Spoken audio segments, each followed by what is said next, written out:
What's up, weirdos, and welcome back to my channel. My name's Felicia and I talk about horror movies and stuff. And there's been a lot of internet buzz around a new movie called Velvet Buzzsaw. Did you see what I did there? It was very annoying. Okay, to be perfectly honest, I felt like my expectations for this movie were not as sky high as everyone else's. I've never seen Nightcrawler.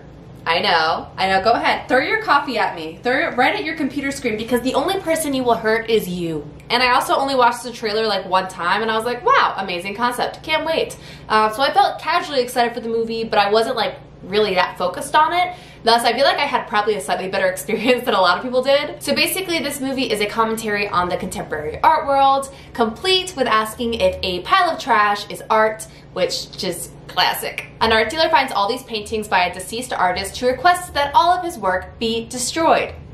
Did we destroy it?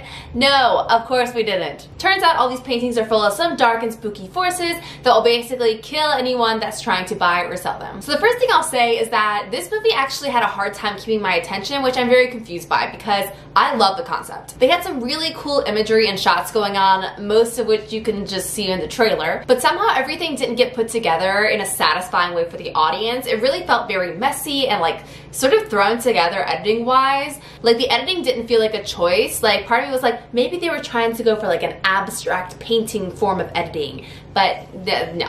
For me personally, this movie felt stylized, but not stylized enough. It felt funny, but not funny enough, and it felt scary, but not scary enough. And that's what I really wanted for this movie. I wanted them to push further in any one of those directions, and I almost wondered if they were trying to do too many things at once. I really wish they had focused on one strong choice in this movie. I also had a hard time relating to any of the characters or liking them, and thus, when they died or whatever, I honestly didn't care very much. Thankfully, some of the actors did really well. I thought Jake Gyllenhaal was great. I thought Toni Collette was great. Please, she's always great. But overall, there was just some sort of disconnect where I was like, okay, great, these lines are sort of stylized and the acting is a little over the top in certain ways, and that's great, but it felt like it didn't strongly go there. It was just we're sort of stylized and we're sort of over the top, and it's sort of a horror movie, but it's sort of not. And clearly these lines are supposed to be kind of ridiculous, but for some reason I'm not laughing. Okay, anyways, so I do want to read something really quick that I found on the good old internet. So Dan Gilroy was asked by Vanity Fair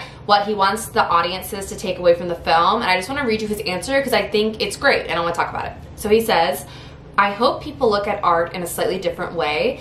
Anytime you listen to a piece of music or look at a sculpture or a painting or a film, you realize the artists behind that have invested what I believe to be their creative soul into the work. To me, that's a bit of a sacred thing, and I think we've lost that a little bit. I would love if we could return to that. Okay, I love that. I truly do. I feel like there's so much truth to that because when I personally go to museums, that's what I have to do for myself or else I'm so bored. I have to be who was the artist? Where were they in their lives when they painted this? And then the painting becomes alive to me because I'm not necessarily a visual art guru or aficionado or other fancy word. I'm just going there to take in someone's expression and human experience. Do you know what I mean? And so it's I feel like that's really true in a lot of content that we take in, that you sort of forget about the person that made it. I know that's weird talking from a YouTube video because clearly I'm the person making it, but it's different when you're looking at a film or a TV show or a song, and it's when you know where the person in their life was when they wrote that song has such stronger meaning. Do you know what I mean? Because you have a human attachment to it. And I think that's what he was trying to get at, is there is a human attachment inside of art when you make it. When you make your art, part of you will always be in that. And I think that is so amazing and exciting. And I think in some ways this movie accomplishes, but it doesn't kill it. Do you know what I mean? I guess for me there's a couple things that I think could have made this film better. One, I'm gonna say it again, being the editing. And two, I think the direction of the actors to either choose to make this a more heightened stylized thing or to make it more naturalistic and sort of making a choice about that. But I did love a lot of the imagery and I thought it was really cool, and I still am obsessed with the concept. I actually heard another reviewer say something about it reminded them of an episode of Black Mirror, and I felt that way too, where this felt like a really drawn out thing to me. It felt like they could have fit it in the span of a TV show. This movie is almost 2 hours and I really felt that while I was watching it, which you never want to feel. Okay, blah blah blah, let's get to some ratings. So for the scare, I am giving it a 2.